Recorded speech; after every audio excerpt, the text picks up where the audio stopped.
جناب سیدنا موسیٰ علیہ الصلوۃ والسلام کی پیدائش ہی ایسے وقت پہ ہوئی جبکہ ظالم بادشاہ فرعون بچوں کو قتل کرا رہا تھا. نجومیوں نے خبر دی، اطلاع دی کہ ان دنوں میں ایک بچہ پیدا ہوگا جو تیری حکومت کے لیے، تیری بادشاہت کے لیے زوال پیدا ہوگا، تباہی کا سبب بنے گا، بربادی کا سبب بنے گا. ہزاروں لاکھوں بچہ پیدا ہوتے ہی قتل کرایا تاکہ وہ موسیٰ علیہ الصلوۃ والسلام اگر پیدا بھی ہو تو دنیا میں نہ رہ سکے، ختم ہو جائے. گھر گھر گائیاں پھرتی تھی، حاملہ عورتوں کو تلاش کرتی تھی، پتہ رکھتی تھی کب بچہ پیدا ہوگا. ادھر بچہ پیدا ہوا اور ادھر پکڑ کر لے گئے، بادشاہ کے دربار میں جا کے قتل کر دیا جاتا تھا. لیکن اللہ پاک کی ذات بھی بڑی بے نیاز ہے، وہ اس کی مخلوق کسی کے ختم کرنے سے ختم نہیں ہوتی، وہ خود ختم ہو جاتے ہیں. اللہ کی مخلوق کو کوئی نہیں ختم کر سکتا. سیدنا موسیٰ علیہ الصلوۃ والسلام کی والدہ کو اللہ پاک نے سمجھا دیا، اطلاع کر دی کہ تم نے اپنے بچے کو کسی کی خبر نہیں دینی، کسی کو اطلاع نہیں دینی، بتانا نہیں ہے کسی کو. بلکہ اللہ نے موسیٰ علیہ السلام کی والدہ کے دل میں القاء کیا کہ تم ایک لکڑی کا صندوق بنواؤ، اس صندوق میں موسیٰ علیہ السلام کو ڈال کر دریا میں ڈال دو. والدہ موسیٰ نے حکم کی تعمیل کرنے کے لیے درخان کو لکڑی کی پیٹی بنانے کے لیے کہا، خود تو بیچاری نہیں جانتی تھی بنانا. ایسا بنا کے دے جس میں پانی نہ گھسے، بڑی مضبوط لکڑی ہو، بڑا صاف ستھرا ہو. ادھر موسیٰ علیہ السلام کی اماں کی مجبوری، درخان نے ناجائز فائدہ اٹھایا، کئی دن تک پوچھتا رہا تو کیا کرے گی، کس لیے بنوا رہی ہو. بتیری کوشش کی چھپانے کی، مگر والدہ موسیٰ مجبور ہو گئی بتانے پر، چونکہ صندوق بنوانا تھا. کہ ایسا واقعہ ہے. درخان بے ایمان ہو گیا. انہوں نے کہا میں کیوں نہ انعام کماؤں، بادشاہ کو اطلاع دوں، مجھے انعام ملے گا، مجھے دولت ملے گی. یہ عورت تو چھپا رہی ہے، میں اطلاع کر دوں. یہ نہ سوچا کہ ایک عورت اپنے نور نظر کو، اپنے لخت جگر کو، اپنے پیارے بیٹے کو اگر بچانا چاہتی ہے تو میرا اس میں کیا نقصان ہے. میرا کام مزدوری لینا ہے، صندوقچہ بنا کر کے دے دینا ہے. اس پر بس نہ کی، بادشاہ کے دربار میں گیا اور بادشاہ کے درباریوں نے جب اسے روکا کہ کیا کام ہے تیرا، اس نے کہا میرا خاص بادشاہ سے کام ہے. انہوں نے کہا کیا کام ہے، کہ تمہیں بتانے کا نہیں ہے، اس لیے کہ اگر میں نے ان کو بتا دیا تو یہ بادشاہ کو خبر کر دیں گے، میرا انعام مارا جائے گا. مجھے جو انعام ملنا ہے وہ یہ لوگ لے جائیں گے. اور یہ نہ سوچا کہ اللہ تبارک و تعالیٰ جل شانہ جو سارے جہان کا پیدا کرنے والا ہے، وہ اگر بچانے پہ آئے گا تو میں کیسے مراؤں گا. درخان کو روکا درباریوں نے، پھر گیا، پھر اگلے دن گیا، پھر تیسرے دن گیا. درباری پوچھتے رہے کہ بتا تو صحیح. اس نے کہا نہیں میرا بڑا اونچا کام ہے، خاص بات کر لی میں نے بادشاہ سے تاکہ میں جا کر خبر دوں اور وہ بچہ قتل ہو اور مجھے انعام ملے. اس انعام کا بیڑا غرق ہو، اس کے پیچھے نہ جانے کیا کیا ہم لوگ کرتے ہیں. تیسرے دن پوچھتا، کوشش کرتا کرتا فرعون کے دربار میں پہنچ گیا، بادشاہ کے دربار میں پہنچ گیا. بادشاہ سے ملاقات ہوئی. 3 دن تک درباریوں نے پوچھا کہ بات بتا کیا ہے. انہوں نے کہا نہیں خاص کام ہے، کوئی بتانے والی بات ہے ہی نہیں. جب فرعون کے پاس پہنچا، اللہ بڑا بے نیاز ہے. فرعون نے پوچھا کیوں آیا، کیا بات ہے. اشارے کرتا ہے، اللہ پاک نے زبان گنگی فرما دی. میں بچانے والا بڑا یا تو مرانے والا بڑا؟ میری مخلوق ہے، میرا نبی ہے، میرا پیغمبر ہے، میرا رسول ہے۔ میں نے موسیٰ علیہ السلام کی والدہ کو سمجھایا تھا، وہ مجبوراً تیرے پاس آئی، کمینے اور ظالم شرم نہ آئی، اس کی مجبوری سے ناجائز فائدہ اٹھانے کے لیے آ گیا۔ اندر پہنچا، فرعون پوچھتا کیسے آیا، کیوں آیا؟ زبان گنگی جواب نہیں دے سکتا۔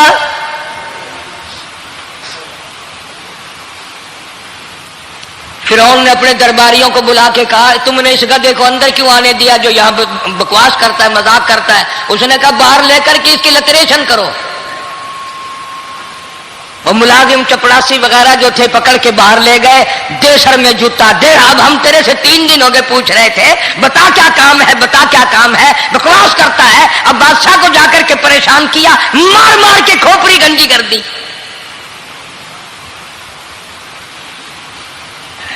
ادھر والدہ موسیٰ علیہ السلام آئی تو درخان ملا نہیں، پھر آئی پھر ملا کہ وہ میرا تم نے بکسا تیار نہیں کیا؟ نے کہا بکسا تو تیار میں کر رہا ہوں اور تیاری ہوا رکھا ہے۔ وہ بچہ کیسا ہے، کس شکل کا ہے، کس صورت کا ہے؟ انہوں نے کہا تو دھنیا لیتا ہے، تجھے کیا لینا، تیرا کیا مطلب؟ اور پیسے لے، بکسا دے، صندوق سے تیار کیا ہے تو دے، ورنہ درخان مارے گا، ساری دنیا میں کوئی نہیں ملے گا۔ چنانچہ موسیٰ علیہ السلام کی والدہ کہنے لگی میرا بکسا تیار کر۔ انہوں نے کہا کل لے جانا۔ وہ انعام کی جو حوث تھی نا، وہ خواہش ابھی بجھی نہیں، سر میں کھلے بھی لگ چکے، جوتیاں بھی پڑ چکی، مگر بعد نہیں آیا۔ پھر گیا اگلے دن کہ کل مجھے پتہ نہیں ہو کیا گیا، میری زبان میں کیا ہو گیا تھا، آج تو میں ٹھیک ٹھاک بول رہا۔ اللہ کی قدرت دیکھو، وہاں صرف وہاں گنگا رہا، باہر جب سر میں کھلے لگے ٹھیک ٹھاک ہو گیا، جوتے سر میں پڑے تو ٹھیک ہو گیا۔ اور موسیٰ علیہ السلام کی والدہ کے ساتھ بھی بات ٹھیک ٹھاک کرتا ہے، اپنے گھر والوں سے بھی باتیں صحیح کر رہا ہے، لیکن دوسرے دن کوشش کر کے پھر پہنچا۔ فرعون کہنے لگا ہاں کیسے؟ پھر گنگا، پھر گنگا۔ فرعون نے بلا کر کے کہا کہ تم نے کیا مذاق بنا رکھا ہے، میں ویسے پریشان ہوں، اطلاع ملی ہوئی ہے کہ موسیٰ علیہ السلام آنے والا ہے، میری تو ویسے چاند رات دن پریشانی میں ہے، تم اس کو کیوں اندر آنے دیتے ہو؟ اس نے اٹھا کر ان درباریوں کو ہی معطل کر دیا کہ تمہیں اس کی کھوپڑی مانجنے کا ڈھنگ نہیں آتا، کوئی اور پارٹی یا پیدا کرو۔ پھر بڑا باہر آ کر کے پھر بولنے لگ گیا۔ یاد رکھو یہ زبان بھی، یہ آنکھ بھی، یہ ہاتھ بھی، یہ پیر بھی، یہ سب اللہ کے اختیار ہے۔ اس لیے قرآن کریم میں اللہ پاک نے فرمایا یومئذ تحدث اخبارہا، زمین بھی بولے گی، ہاتھ بھی بولیں گے۔ الیوم نختم علی افواہہم وتکلمنا ایدیہم وتشہد ارجلہم بما کانوا یکسبون۔ اللہ پاک قرآن کریم میں کہتا ہے ہاتھوں سے جو حرکت کرتے ہو، یہ ہاتھ بھی قیامت کے دن بول کے گواہی دے گا مجھ سے قرآن پکڑا کرتا تھا یا لوگوں کی دھی بیٹیوں کے ہاتھ پکڑا کرتا تھا۔ پیر بول کر گواہی دیں گے ہم سے مسجد کی طرف چل کے جایا کرتا تھا یا تماشے کی طرف جایا کرتا تھا، فلم کی طرف جایا کرتا تھا، آنکھیں بول کے گواہی دیں گی ہم سے قرآن دیکھا کرتا تھا یا لوگوں کی دھی بہنوں کو ٹہرا کرتا تھا۔ وَلَوْ نَشَاءُ لَطَمَسْنَا عَلَىٰ أَعْيُنِهِمْ فَاسْتَبَقُوا الصِّرَاطَ فَأَنَّىٰ يُبْصِرُونَ۔ زبان بھی گواہی دے گی، مجھ سے کلمہ پڑھا کرتا تھا، مجھ سے درود پاک پڑھا کرتا تھا، مجھ سے استغفار کیا کرتا تھا، مجھ سے تیسرے کلمے کا ورد کیا کرتا تھا، مجھ سے قرآن کریم پڑھا کرتا تھا۔ زبان خود بول کے بتائے گی، کبھی اللہ کا نام نہیں لیا، ہر وقت مجھ سے کنجریوں کے گیت گایا کرتا تھا۔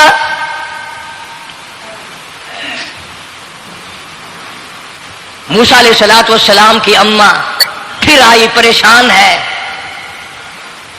خیر جب دو تین دفعہ اس کی کھوپڑی مانجی گئی، پٹائی ہوئی، صندوقچہ بنا کر کے تو دے دیا، انعام کی پھر بھی بیچارے کو بڑی تمنا رہی کہ میرا انعام مارا گیا، مجھے انعام ملنا چاہیے تھا، اس کا بچہ قتل ہوتا مجھے انعام ملتا۔ چنانچہ والدہ موسیٰ علیہ السلام نے موسیٰ علیہ السلام کو صندوقچے میں لٹا کر صندوقچہ بند کر کے دریائے نیل میں ڈالنے کا فیصلہ کر لیا۔ ذرا اندازہ تو لگاؤ، اللہ پاک اگر فرعون سے بچانا چاہتے ہیں، موسیٰ علیہ السلام کو ظالم بادشاہ کے قتل سے بچانا چاہتے ہیں، تو یہ کون سی تسلی کی بات تھی والدہ موسیٰ علیہ السلام کے لیے کہ دریا میں پھینک دو، وہاں بھی تو خطرات ہیں۔ صندوقچہ پانی میں چل دیا۔ قرآن کریم ایک اور ذکر کرتا ہے تو والدہ موسیٰ تو آرام سے گھر چلی گئی، موسیٰ علیہ السلام کی بہن کنارے کنارے چل دی محبت کی وجہ سے، دیکھوں تو صحیح ہوتا کیا ہے۔ سیدنا موسیٰ علیہ السلام کی بہن دیکھ رہی ہے صندوقچہ چلتا چلتا چلتا چلتا دریا کا وہ رخ لے لیا جو فرعون کے محل کی طرف جاتا ہے، چلتا چلتا چلتا دریا کا وہ رخ لے لیا جو فرعون کے محل کی طرف جاتا ہے۔ صندوق ادھر چل دیا جدھر فرعون کا محل ہے، دریا کے کنارے۔ پریشان ہو گئے موسیٰ علیہ السلام کی بہن، پھر اسی نہر میں داخل ہو گیا یہ صندوقچہ جو نہر فرعون کے محل کے اندر جا رہی تھی۔ بڑی پریشانی ہوئی۔ یوں آتا ہے مفسرین نے کتابوں میں لکھا کہ موسیٰ علیہ السلام کی بہن دوڑ کر آئی اور روتی ہوئی آئی اور اماں کو آ کے بتایا کہ ایسا ایسا ہو گیا، کہنے لگی فکر نہ کر، میں نے دریا میں نہیں ڈالا، میں نے رب کے حوالے کیا ہے، وہ جانے اور اس کا رب جانے، میں کیا کروں، مجھے اس سلسلے میں کوئی پریشانی نہیں، کوئی مجھے اس سلسلے میں حزن نہیں، کوئی دقت نہیں، مجھے کوئی غم نہیں ہے۔ بہن دور سے دیکھ رہی ہے، نہر میں صندوقچہ داخل ہوا، آگے فرعون اور حضرت آسیہ دونوں نہا رہے ہیں، غسل کر رہے ہیں، صندوقچہ قریب پہنچا، صندوق کی طرف فرعون ہاتھ کرتا ہے، صندوق پیچھے کو ہٹ جاتا ہے، آسیہ ہاتھ کرتی ہے، صندوق آگے کو آ جاتا ہے۔ کافی دیر تو بادشاہ اور رانی ملکہ یہی کھیل رہا دونوں کا، وہ ہاتھ کرے تو صندوق پیچھے کو ہٹ جائے اور آسیہ ہاتھ کرے تو صندوق آگے کو بڑھ جائے۔ بالآخر ہمت کر کے حضرت آسیہ نے صندوق کو پکڑ لیا اور نہر سے باہر نکال کر اسے کھول کر دیکھا تو چاند جیسا خوبصورت حسین بچہ انگوٹھے چوس رہا ہے۔ اور فرعون کی زمین ہلی اور کہنے لگا یہی ہے موسیٰ، بلاؤ اس کو قتل کراؤں گا۔ حضرت آسیہ فرمانے لگی لا تقتلوه عسى أن ينفعنا أو نتخذه ولدا وهم لا يشعرون۔ حضرت آسیہ کہنے لگی تیرا دماغ خراب ہے، ہزاروں لاکھوں بچہ قتل ہو گیا، اب تک موسیٰ کہاں رکھا ہے، وہ تو کبھی کا قتل ہو گیا۔ الفانا او نتخذہ ولدا، اولاد مجھے پیدا نہیں ہوئی، تیری اولاد کوئی نہیں، مجھ سے اولاد کوئی نہیں، یہ تو اللہ نے مجھے بچہ دیا ہے، قدرتی مجھے اولاد اللہ نے دیا، میں اسے پالوں گی۔ قرۃ عین لی ولک، میری بھی آنکھوں کی ٹھنڈک بنے گی، تیری بھی آنکھوں کی ٹھنڈک بنے گی۔ کہنے لگی میں اسے اپنے منہ سے بیٹا کہہ چکی ہوں، اب یہ میرا بیٹا ہے، کوئی قتل نہیں کر سکتا اس کو۔ یہ لاکھوں بچہ قتل ہو گیا، اتنی دنیا برباد ہو گئی، اب تک موسیٰ بچا ہوا رکھا ہے، چل پڑے ہو،